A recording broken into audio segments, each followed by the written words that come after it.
nouvelle forme d'économie et de consommation se propage à une vitesse fulgurante dans le monde entier. Son principe ?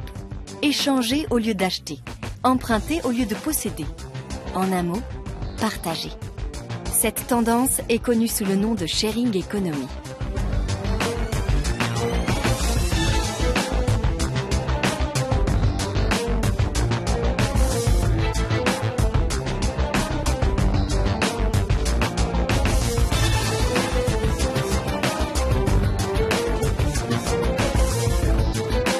Utiliser à plusieurs, plutôt que posséder seul, reste pour l'instant un choix avant tout applicable en milieu urbain.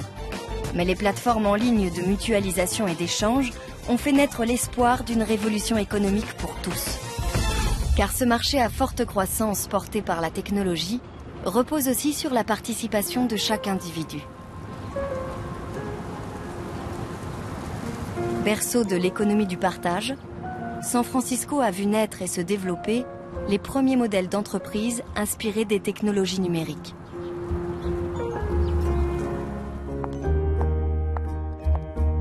La municipalité soutient cette nouvelle forme de consommation.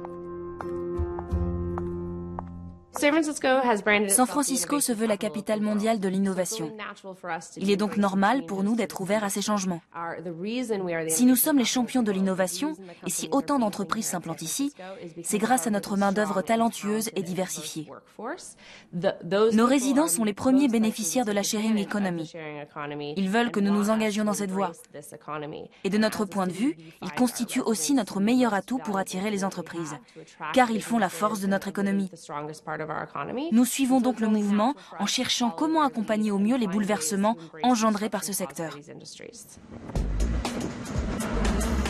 Depuis le début de la décennie, les startups de l'économie collaborative voient le jour à un rythme effréné dans la métropole californienne. Si la population locale est réceptive aux idées novatrices, ce sont les investisseurs en capital risque de la Silicon Valley qui font la différence. Leur soutien financier, souvent considérable, permet de transformer de simples idées en véritables entreprises. Neil Gorenflo s'intéresse à la question depuis longtemps et a créé dès 2010 le premier site d'information consacré au sharing, un domaine dont il a très tôt perçu le potentiel. J'ai moi-même été transformé par cette philosophie du partage. C'est une façon d'agir et un mode de vie différent, beaucoup plus gratifiant. J'accomplis plus de choses, mais surtout, ce que je fais a davantage de sens. Je me sens utile sur cette planète. C'est la raison de mon engagement. Je veux en faire profiter les autres et les encourager à me rejoindre.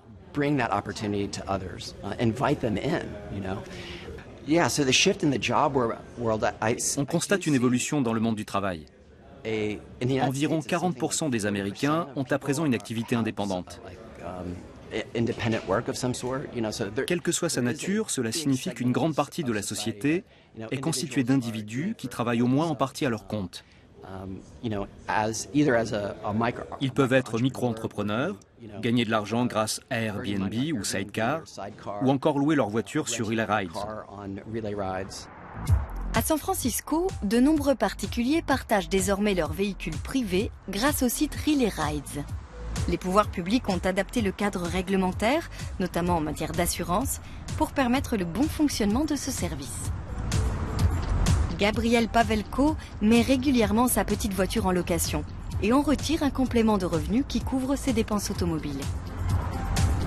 La crise est l'un des moteurs de cette nouvelle consommation collaborative. Qu'ils aient ou non perdu leur emploi, beaucoup d'Américains n'arrivent plus à joindre les deux bouts. Pour l'instant, je suis ravie. Je rencontre des gens sympas. Tout le monde est très aimable. Ceux qui louent la voiture en prennent soin comme si c'était la leur. Et je n'ai jamais eu le moindre problème. C'est un ami qui m'a parlé de Relay Rides. Lui, il loue plusieurs voitures. Il en a fait un travail à plein temps. Il propose différents modèles, une Jeep, un 4x4, une voiture de sport. Comme il avait l'air enthousiaste, j'ai essayé moi aussi et ça m'a bien plu.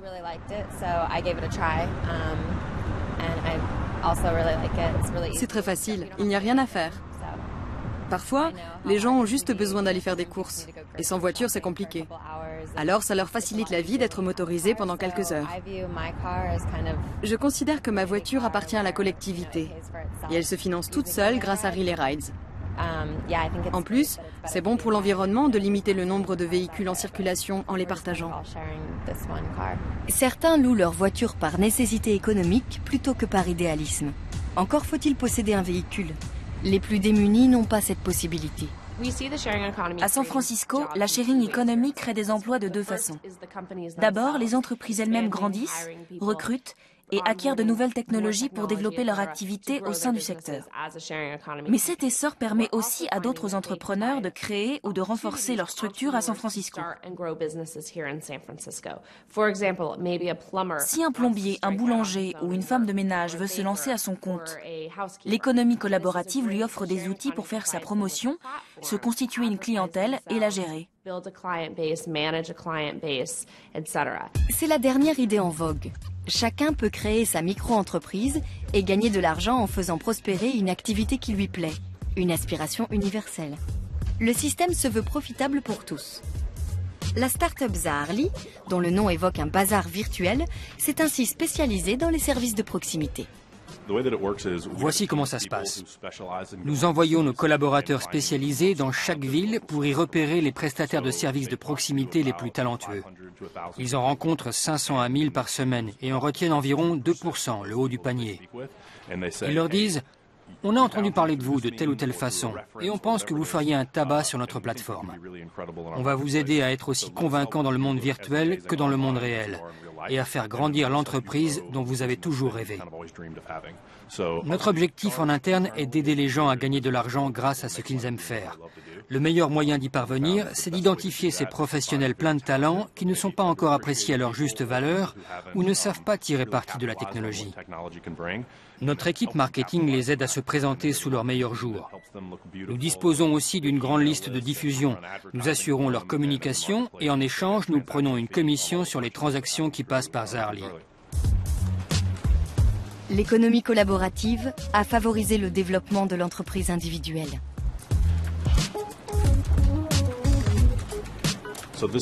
Voici notre slogan. Faites appel aux meilleurs spécialistes des services de proximité. Économie collaborative ou pas, quand un particulier fait appel à un entrepreneur local, il veut de la qualité. Il ne choisira pas son voisin juste parce que c'est son voisin. Ce qu'il cherche, c'est le professionnel le plus compétent. Quand on se connecte, on a différentes rubriques. Repas, services, santé et bien-être, cadeaux, ou encore tenter une nouvelle aventure. Par exemple, en prenant des cours de musique. Nous avons sélectionné ces prestataires parce qu'ils enrichissent notre plateforme et que nous pensons pouvoir les aider à développer leur activité.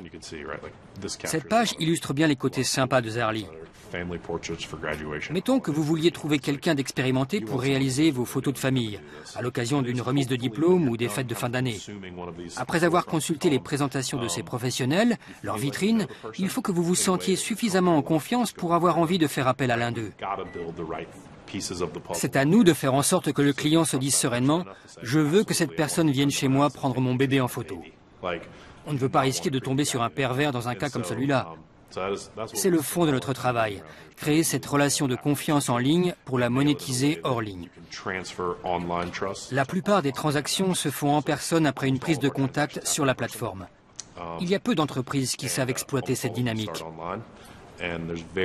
On a par exemple de très bons menuisiers qui peuvent vous fabriquer des meubles sur mesure, si vous voulez changer d'IKEA. Regardez ce profil, Chase. C'est un bricoleur, idéal pour ce genre de petits projets. On l'aide à rédiger ses textes de promotion parce qu'il s'avère que les bons professionnels ne sont pas forcément très doués pour se présenter et décrire leur façon de travailler. Notre équipe les aide donc à exprimer clairement ce qu'ils proposent.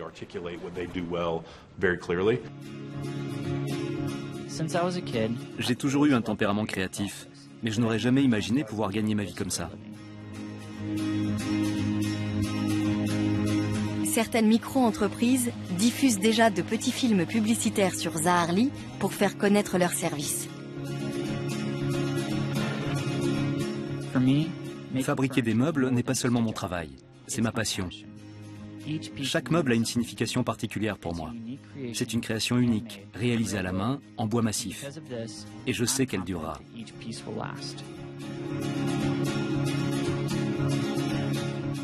Mes créations se transmettront de génération en génération. Nous sommes une entreprise technologique, un concepteur de logiciels, comme la plupart des sociétés de San Francisco. Il faut savoir que ce sont les technologies inventées depuis un siècle et demi, dans le sillage de la révolution industrielle, qui ont permis de réduire la taille des entités économiques. Et la sharing economy est vraiment née de cette possibilité.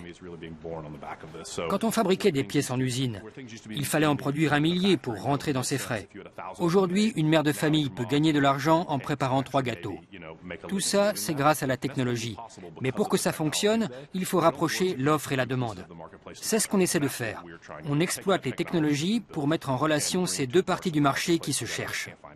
Reste à savoir si l'économie collaborative est réellement un vivier d'activités aussi idyllique que lucrative pour micro-entrepreneurs en herbe, ou une nouvelle machine à précariser. Il me semble que tout cela va à l'encontre du modèle capitaliste classique, dans la mesure où le temps libre n'existe plus. Les derniers domaines qui se trouvaient encore en dehors du marché peuvent désormais en faire partie.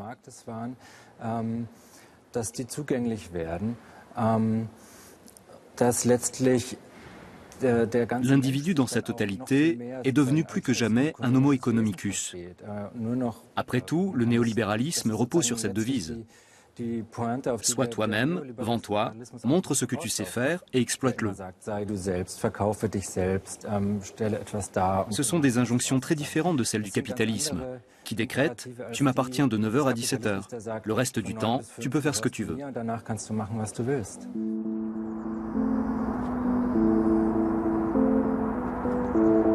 À Séoul, en Corée du Sud, la consommation collaborative est devenue une vraie source d'espoir. Si l'intérêt du secteur privé pour le sharing n'en est encore qu'à ses débuts, la municipalité le soutient activement. Confrontée à de nombreux problèmes sociaux, la ville associe politique d'ensemble et soutien ciblé à l'économie du partage. Objectif : rendre la capitale sud-coréenne plus humaine et plus durable. C'est le maire Park Won-soon qui a amorcé ce mouvement.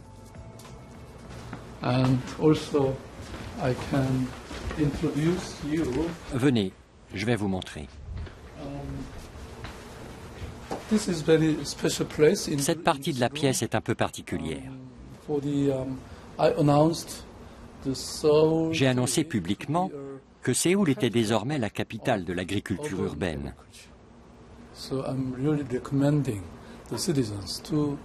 J'encourage donc vivement les citoyens à aménager un espace cultivé dans leur maison, à l'école, dans la rue ou, comme je le disais, dans une pièce de leur appartement. J'ai moi-même créé ce petit jardin potager. Vous voyez qu'il y a des piments, différentes herbes aromatiques ou encore des choux.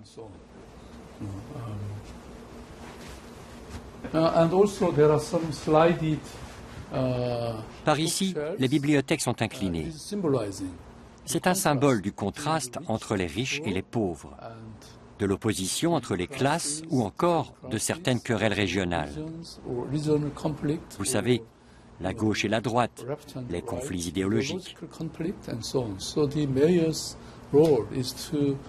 Le rôle du maire est de rapprocher les différents camps. C'est tout cela que représente cette pièce.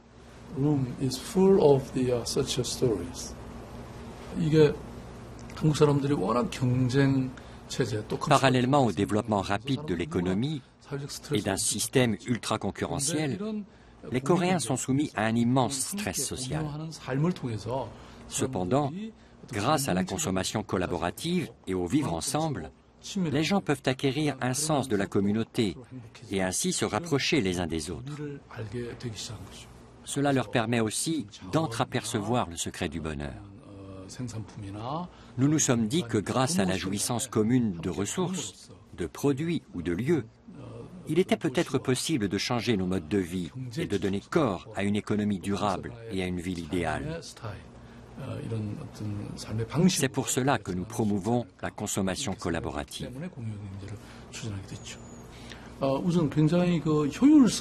Avant tout, je pense que même du point de vue de l'efficacité, la consommation collaborative est largement souhaitable.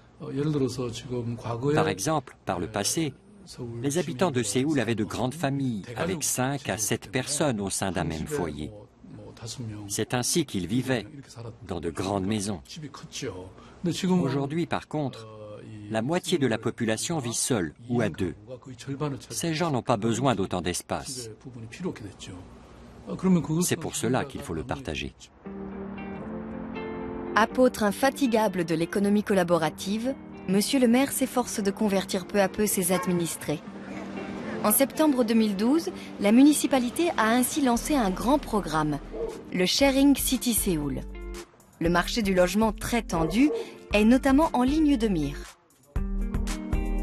Le projet subventionné Uju rénove par exemple des maisons et appartements pour les rendre propices à la colocation. Jusqu'à une date récente, cette forme d'habitat était inexistante en Corée du Sud, où la vie en collectivité n'a pas connu le même engouement post-mai 68 qu'en Europe. Grâce à Uju, des jeunes peuvent pour la première fois s'installer à plusieurs, ailleurs que dans des foyers pour étudiants. L'objectif n'est pas seulement de payer moins cher, c'est aussi de partager son quotidien. Une trentaine de nouveaux logements sociaux doivent être mis en location dans les prochains mois. Les candidats peuvent s'inscrire en ligne en indiquant leur centre d'intérêt. Chaque colocation est en effet axée sur un thème. Et le regroupement par affinité favorise un vivre-ensemble harmonieux entre amateurs de cuisine, cinéphiles ou créateurs de start-up.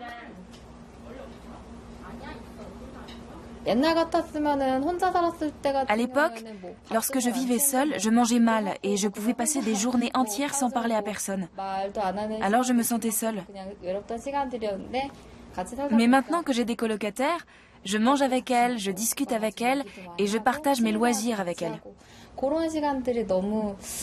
Certains se disent peut-être que ça n'a rien d'extraordinaire, mais à moi, cette vie en commun me donne beaucoup de force.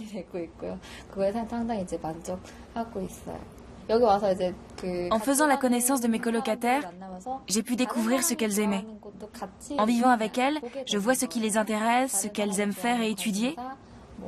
Et ce qu'elles apprennent, je l'apprends moi aussi.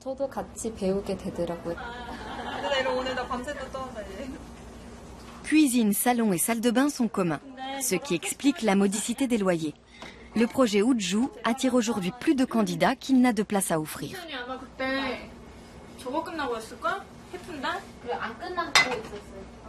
On prépare les repas et on mange ensemble dans la cuisine.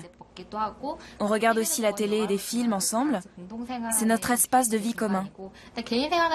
Notre vie privée, nous la vivons hors de cette pièce. Chaque chambre est occupée par 2 personnes. Celle où je vis est là-bas. Je vais vous la montrer.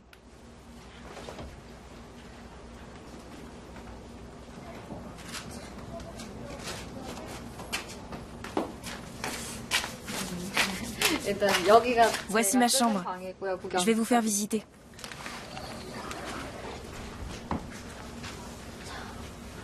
Je ne vis pas seule dans cette chambre. Je la partage avec une amie. Je ne la connaissais pas avant de vivre avec elle. À force de passer du temps ensemble et de discuter, nous sommes devenus extrêmement proches. Ce n'est donc pas désagréable de vivre comme ça. Dans le cadre du projet Uju, on s'est rendu compte que par le passé, les gens percevaient une pièce uniquement comme un endroit conçu pour dormir ou manger.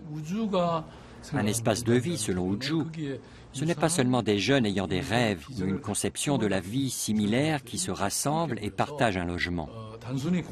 Ce sont aussi des gens qui discutent des problèmes qui se présentent à eux et collaborent pour les résoudre. Faire cela, c'est développer une nouvelle façon de penser la vie en commun. Tous ces éléments, par le biais de la consommation collaborative, se réunissent pour créer une nouvelle vision du monde.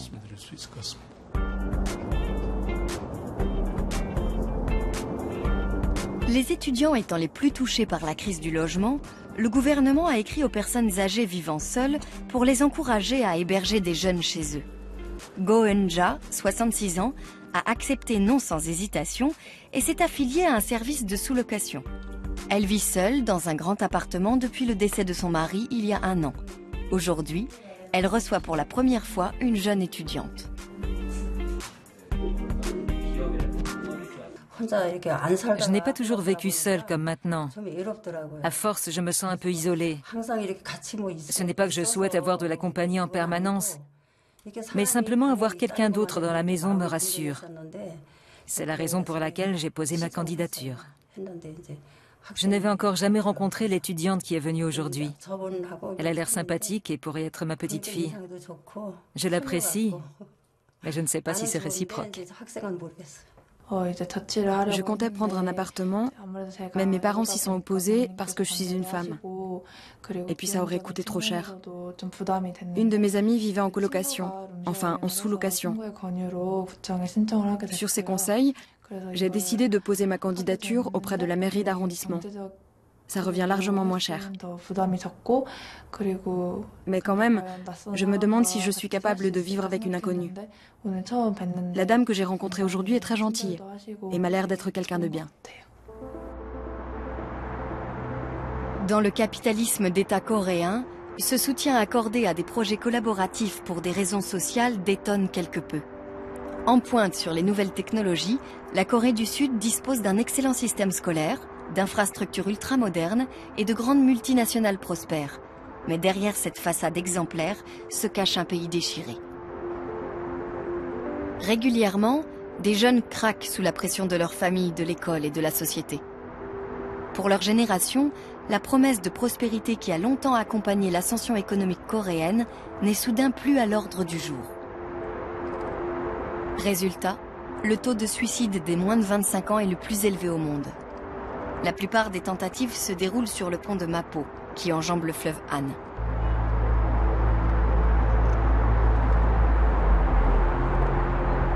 Afin de lutter contre ce fléau, la ville de Séoul a réaménagé les trottoirs du pont dans le cadre d'un projet intitulé Bridge of Life, le pont de la vie.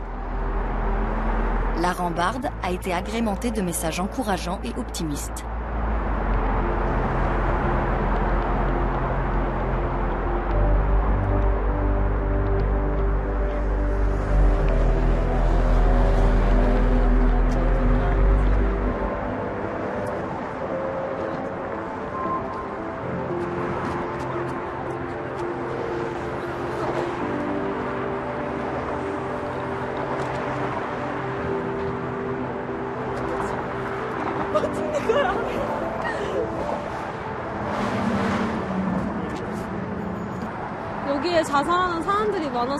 Il y a eu beaucoup de suicides ici.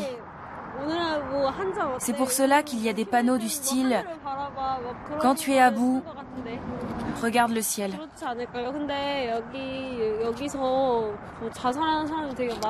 Et il y a réellement des gens qui, en les voyant, décident de rentrer chez eux.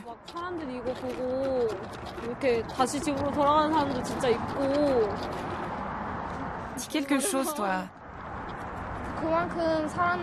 C'est terrible que des gens en arrivent là parce qu'ils ne savent pas comment s'y prendre pour vivre leur vie.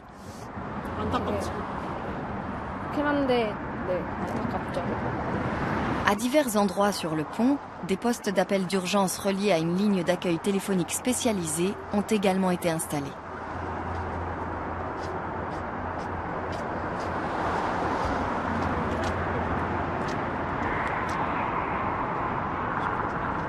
Un ami de la jeune So Sun-mi s'est donné la mort ici.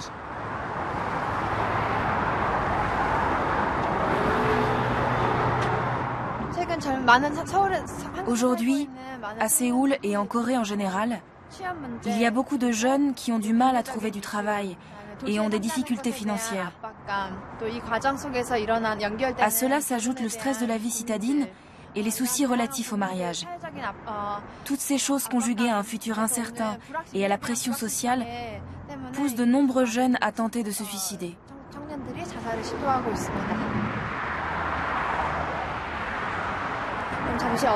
Regardez cette inscription. Si tu t'accroches à la vie, un jour radieux finira par te sourire. Lorsque le ciel s'éclaircit, ne vois-tu pas le soleil qui se lève? Tu as pour toi la fougue de la jeunesse. C'est ce qui fait ta force. Ne te laisse pas aller au désespoir et ouvre grand ton cœur. C'est une chanson d'espoir assez célèbre.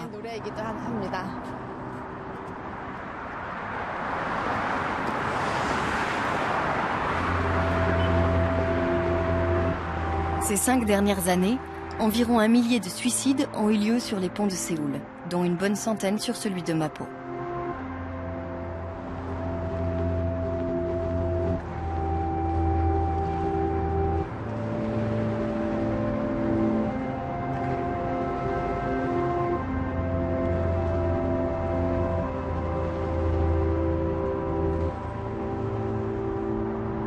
Au bord de l'eau, de nombreux messages écrits à la main témoignent de ces drames. Les proches des suicidés viennent souvent se recueillir ici, à l'instar de cette mère et de cette grand-mère qui pleurent un enfant perdu.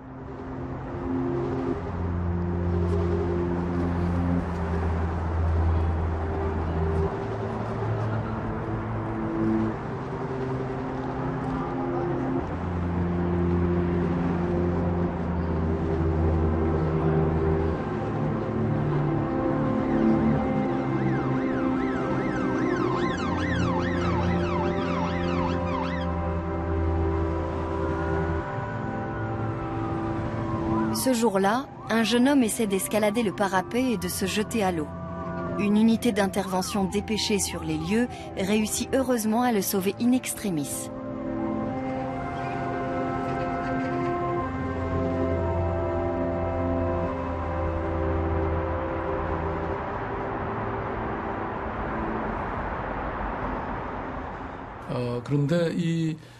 À l'aide de la consommation collaborative, nous avons fait en sorte de donner la possibilité aux gens de se rencontrer pour qu'ils puissent comprendre la situation d'autrui.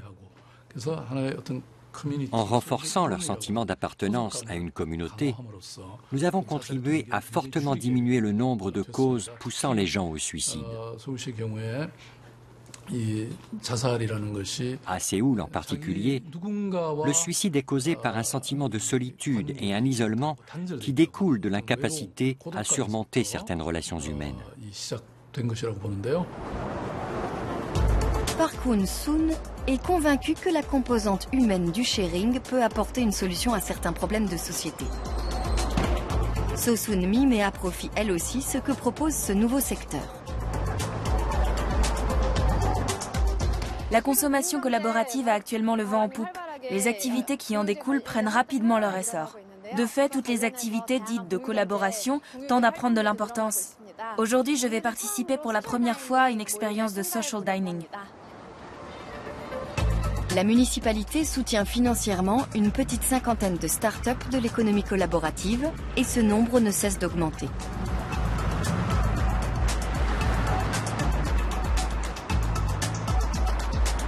L'opération a des retombées positives sur des pratiques telles que le social dining, qui rassemble des inconnus autour d'un bon repas et d'un sujet de discussion proposé par l'organisateur. Les participants se donnent rendez-vous en ligne dans un restaurant où ils devront acheter riz et boissons. Pour le reste, chacun apporte ce qu'il veut et le partage avec la collectivité.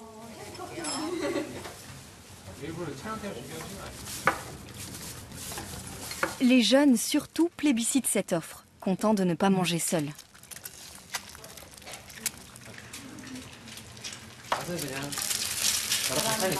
Au cœur de la métropole sud-coréenne, ils s'efforcent de plus en plus de briser le carcan social dans lequel ils évoluent et de prendre leur vie en main. Dans cette remise en question des structures familiales traditionnelles, le sharing peut contribuer à établir une nouvelle donne.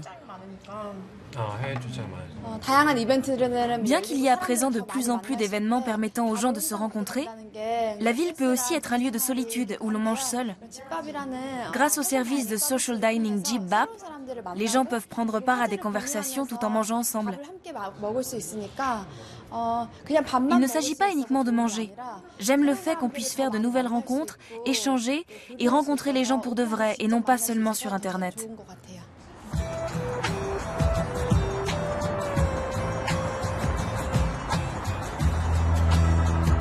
Un peu partout dans Séoul, on trouve désormais des cafés subventionnés par l'État au sein des maisons de quartier. Des lieux de rendez-vous où l'on peut aussi emprunter des livres ou des objets du quotidien.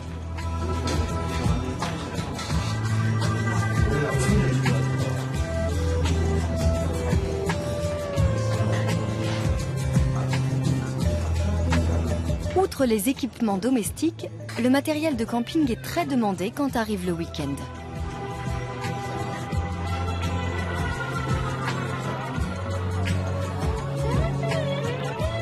Cette jeune femme est venue louer une tente.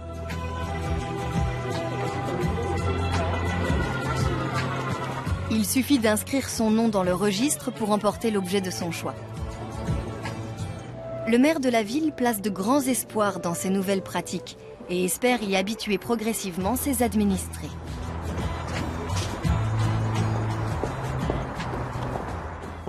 Est-ce que l'économie du partage permet vraiment d'épargner les ressources?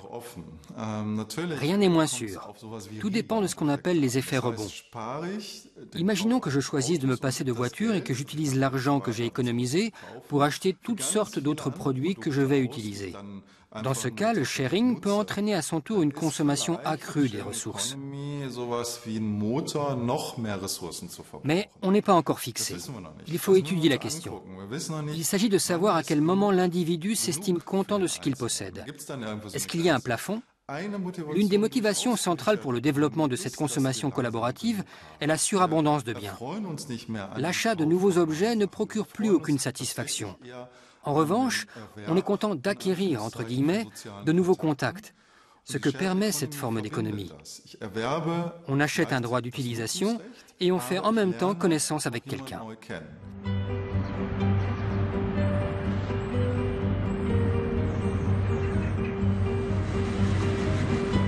Airbnb est l'exemple emblématique d'une start-up prospère qui compte sur la mise en relation des membres de son réseau en ligne.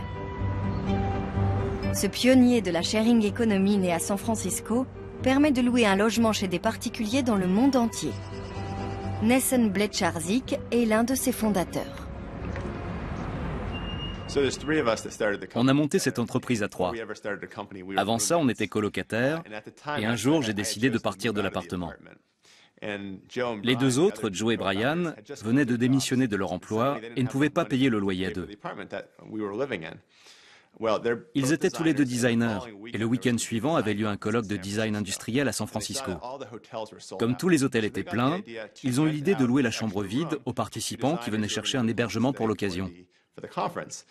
Elle n'était pas meublée, mais Joe avait des matelas gonflables, airbed en anglais. Alors ils ont appelé ça Airbed and Breakfast, Airbnb. Ils ont publié l'annonce sur un blog et reçu 3 demandes. Ils s'attendaient à être contactés par des gens comme eux, des jeunes autour de 25 ans. Mais il y avait une trentenaire de Boston, un père de famille de 40 ans qui venait de l'Utah et un Indien. Ce week-end leur a rapporté dans les $1000. Leurs visiteurs étaient contents d'être logés, ils sont allés tous ensemble assister au colloque et ils ont passé un très bon moment. Cette petite annonce en ligne dépasse toutes les espérances. Le nombre de réservations dans leur appartement du centre de San Francisco ne cesse d'augmenter. On s'est dit, et s'il devenait aussi facile de loger chez un particulier que dans un hôtel? C'était une nouvelle façon de voir les choses, une vision ambitieuse qui nous a pris un peu de temps à concrétiser. On a lancé un site en août 2008, après 3 mois de travail. Airbnb est le prolongement de cette première plateforme. Dans cette vidéo, la start-up présente son nouveau siège à San Francisco. Elle est désormais valorisée à 10 milliards de dollars, bien qu'elle ne soit qu'un intermédiaire et ne possède aucun logement.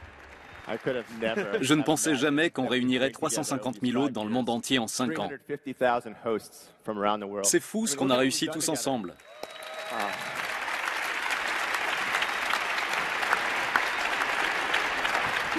Joe, Brian et moi, nous sommes des entrepreneurs. Mais vous êtes tous des entrepreneurs, vous aussi. Aujourd'hui, on veut vous parler comme à des associés et vous montrer ce qu'on a mis en place. Les fondateurs annoncent un bouleversement sociétal. Ce n'est que le début. Un nouveau modèle a émergé, la sharing economy. C'est en passe de devenir une révolution et elle est portée par le peuple. C'est vous et nous qui avons le pouvoir. Brian Chesky, cofondateur d'Airbnb, voit dans la consommation collaborative le chemin vers une économie plus juste qui bénéficiera à tous. Selon certaines études, les gens comptent avant tout sur leur entourage pour trouver le bonheur. Ils misent sur leur lien avec les autres. Or, ils sont beaucoup à se sentir seuls. Airbnb leur permet d'être en contact non seulement avec leurs voisins, mais avec la planète entière. C'est comme s'ils avaient des amis au bout du monde auxquels ils peuvent rendre visite de temps en temps. Voilà la formule magique qui fait que ça marche. Le Mushroom Dome, ou chapeau de champignon, est l'exemple parfait de ce qui fait la particularité d'Airbnb. Il s'agit d'une toute petite maisonnette, presque une cabane dans un arbre, avec un toit en dôme. Ce sont des particuliers qui l'ont construite dans leur jardin pour leurs enfants. Quand ils ont entendu parler d'Airbnb, ils ont décidé d'essayer de la louer. C'était il y a 3 ans et depuis, plus d'1 millier de visiteurs du monde entier y ont séjourné. Qu'est-ce qui a décidé les propriétaires? Tout d'abord, c'est une maisonnette pleine de poésie. Mais surtout, aucun touriste n'aurait pu la trouver auparavant. C'est grâce à notre plateforme unique que ces hébergements pittoresques deviennent accessibles. Et la clientèle est mondiale. Airbnb a changé la vie de ses propriétaires. Ils ont gagné beaucoup d'argent, mais ils ont aussi rencontré des gens venus de partout, et ils se sentent connectés au reste du monde. C'est donc une réussite à tout point de vue. Le chapeau de champignon se trouve à 2 heures de route au sud de San Francisco, non loin de la côte Pacifique. Pendant longtemps, il a constitué la meilleure location d'Airbnb, avec 97% de taux d'occupation. Kitty Mrash en est la propriétaire.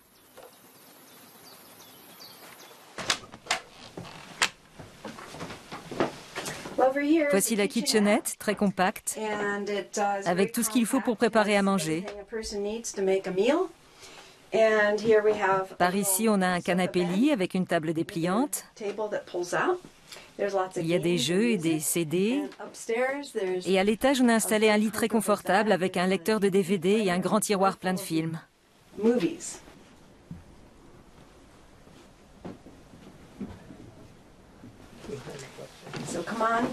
Venez par ici.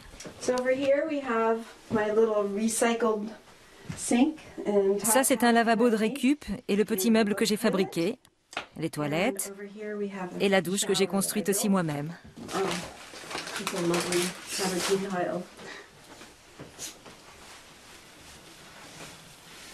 Je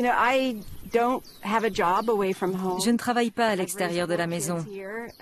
J'ai élevé mes 4 enfants ici en tant que mère au foyer. Et une fois le dernier devenu adulte, je me suis demandé ce que j'allais bien pouvoir faire. Airbnb est arrivé au bon moment. D'autant que j'adore rencontrer des gens et les accueillir chez moi. Je tiens à ce qu'ils passent un séjour agréable. C'était donc idéal. Depuis, c'est fantastique d'avoir ce revenu d'appoint. Ça a changé beaucoup de choses pour nous.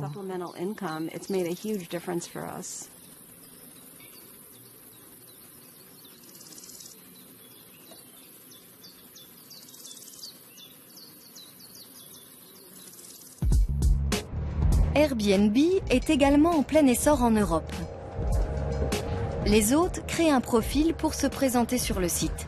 Ils décrivent le logement qu'ils proposent en remplissant un formulaire assorti de photos. Ils peuvent faire gratuitement appel à un photographe professionnel, comme Catherine Harfman, qui travaille depuis longtemps pour Airbnb à Hambourg.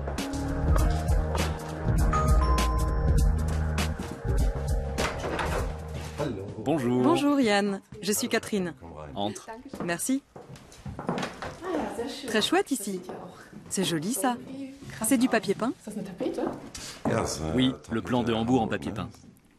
Ça permet aux visiteurs de se repérer quand ils veulent aller quelque part. C'est super. Et assorti au drap en plus. Je t'ai apporté une petite brochure d'Airbnb. Tu trouveras des conseils pour t'aider à louer.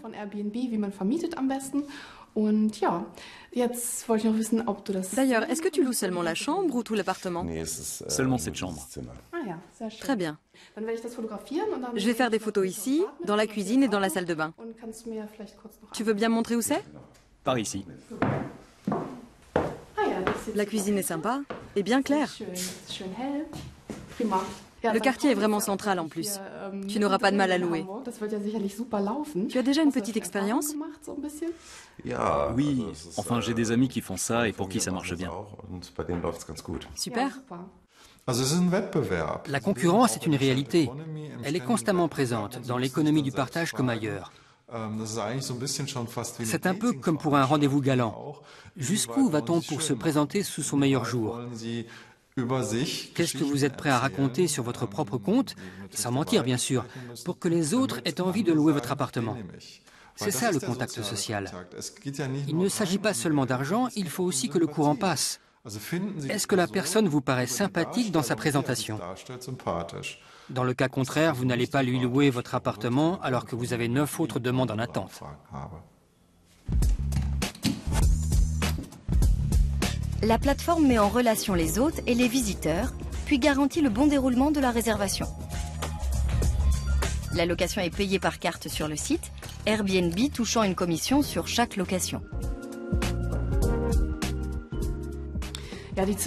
Je photographie les chambres dans l'état où elles sont. Mais il m'arrive de modifier de petites choses, par exemple de déplacer un coussin ou de lisser un édredon. Si je me trouve dans un coin de la pièce, je pousse un peu ce qui traîne. Mais c'est tout. La photo doit montrer les lieux tels que le visiteur les trouvera. C'est notre philosophie. Il ne faut pas que ça ait l'air immense sur le site et qu'on se dise en arrivant « c'est minuscule, ça ne me plaît pas du tout ». J'essaie de prendre des photos aussi proches de la réalité que possible. L'hôte et le visiteur peuvent se noter mutuellement sur le site a posteriori. Mais Airbnb met aussi en place des mécanismes de contrôle de plus en plus stricts pour s'assurer que chacun respecte les règles du jeu. Ça, c'est un exemple classique. Quelqu'un qui sous-loue une chambre avec du mobilier Ikea, joliment décoré et aménagé avec amour. C'est l'appartement Airbnb standard.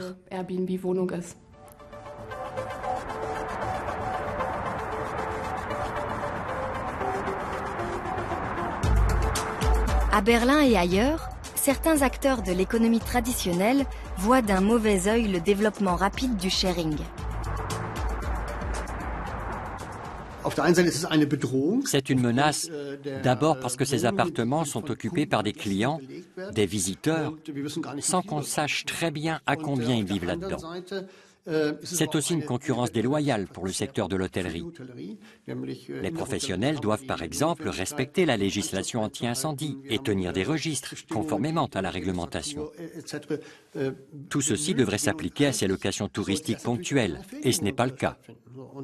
Ça, c'est d'une part. D'autre part, ces appartements sont loués dans des immeubles d'habitation.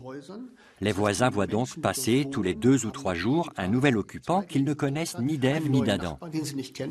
Certains s'en plaignent, et notamment en raison du bruit. Le sharing a bien sûr de quoi effrayer les gens qui raisonnent selon les modèles économiques traditionnels et qui s'y accrochent. Prenons le secteur de l'hôtellerie par exemple. Le fonctionnement classique consiste à réserver une chambre d'hôtel. Dès lors qu'un particulier se place sur le même marché, il est légitime que les hôteliers se demandent si cette pratique est souhaitable ou s'ils ne voudraient pas mieux disposer d'un cadre réglementaire qui l'interdit.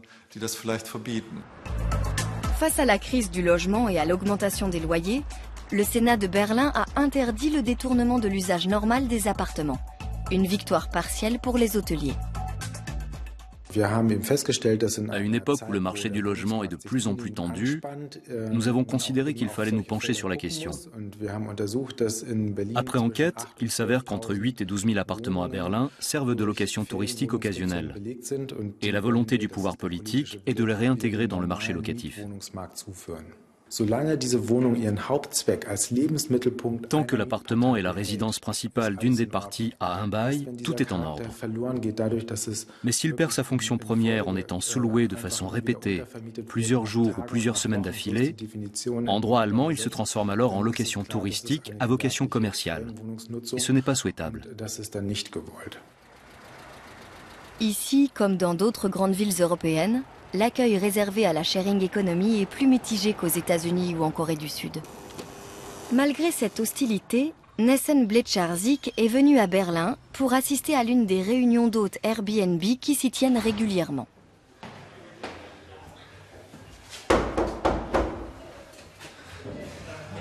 Bonsoir. Bonsoir. Nate? Moi, c'est Casey. Enchanté. Moi aussi, mon mari Léo. Entre. Tu es très attendu. Nate est arrivé. Je te sers quelque chose? Oui, un verre de rouge. Ou du blanc si tu as.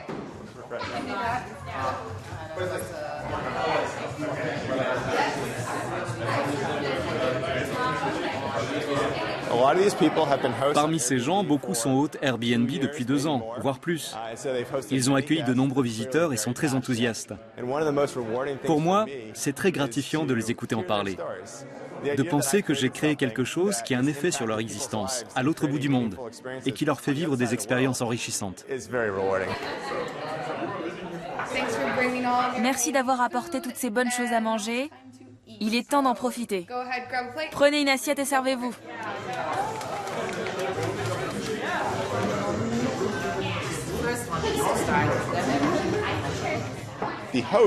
À Berlin, les logements Airbnb sont répartis dans toute la ville, contrairement aux hôtels qui se concentrent souvent dans les zones les plus touristiques. Grâce à nous, les touristes dépensent de l'argent dans des quartiers qui d'habitude ne bénéficient pas de leur présence. Bien sûr, il y a des questions à régler. Nous devons par exemple payer des impôts. Mais il faut surtout que nos hôtes puissent payer les leurs simplement. Pour l'instant, ceux qui veulent déclarer leurs revenus doivent remplir un formulaire où on leur demande « Quel est le nom de votre hôtel ?» Mais ils n'ont pas d'hôtel, ni de nom à indiquer. On leur réclame un numéro d'agrément dont ils ne disposent pas non plus. Il faut optimiser le processus en coopérant avec l'administration et faciliter la vie à nos hôtes pour que tout le monde y trouve son compte. Sur chaque réservation effectuée à San Francisco, Airbnb prélève désormais une taxe d'hôtellerie de 14% qu'elle reverse à la municipalité. En Europe, de nombreuses voix appellent désormais à une réglementation intelligente de l'économie collaborative. Mais pour ce faire, les autorités et le législateur doivent d'abord comprendre ce nouveau secteur. Harald Heinrich, de l'université de Leuphana de Lüneburg, étudie le potentiel de la sharing economy à s'imposer en tant que nouvelle culture de consommation. Beaucoup d'acteurs soutiennent activement l'économie du partage. Les entreprises, les consommateurs et la jeune génération. Mais les politiques restent un peu sur le banc de touche. Et on peut se demander pourquoi. Ma thèse, c'est que nos représentants ne cernent pas bien la question pour l'instant. Ils ne voient pas qu'il s'agit d'une vague qui va déferler sur notre société. On a l'impression qu'ils privilégient d'autres sujets, comme s'ils avaient peur de se demander si celui-là a un effet sur la croissance. Résultat, ils ne prennent pas position vis-à-vis du sharing, alors même que ces questions de société ont gagné en importance ces 2 dernières années.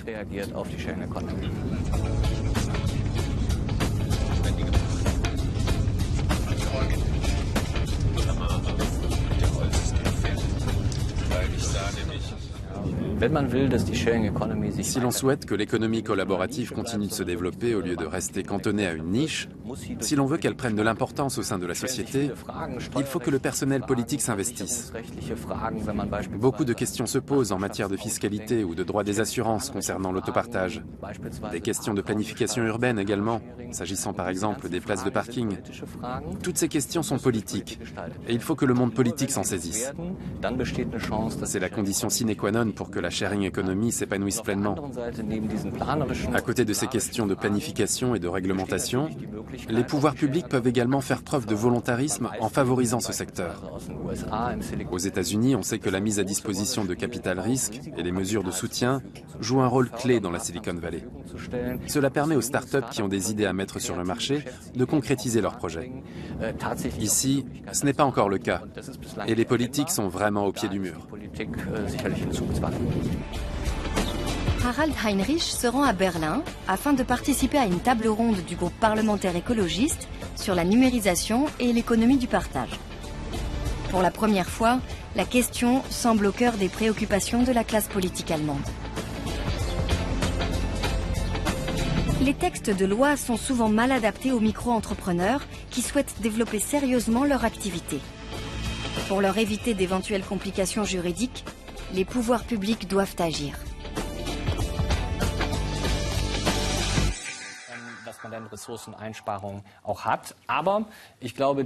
La préservation des ressources est une chose, mais je crois que les effets positifs du sharing, dans l'optique d'une économie durable, n'apparaîtront pas tout seuls. Il faut les favoriser activement. Si le secteur reste livré à lui-même, aucun des espoirs qu'il suscite ne se réalisera.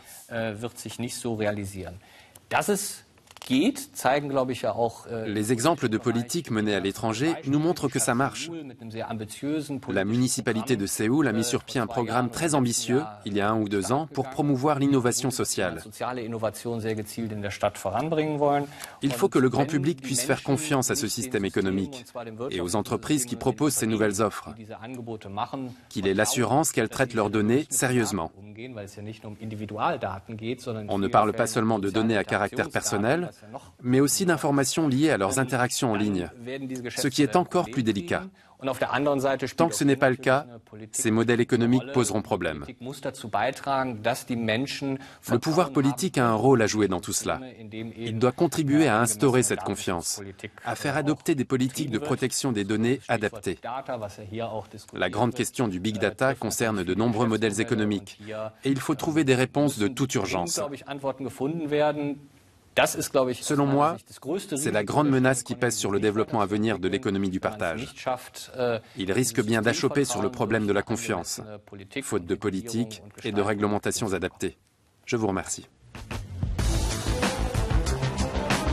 Aux 4 coins du monde, les pouvoirs publics encouragent ou freinent le développement de l'économie collaborative. Une seule chose semble certaine. Ce secteur né de la révolution numérique va changer durablement nos façons de vivre et de consommer.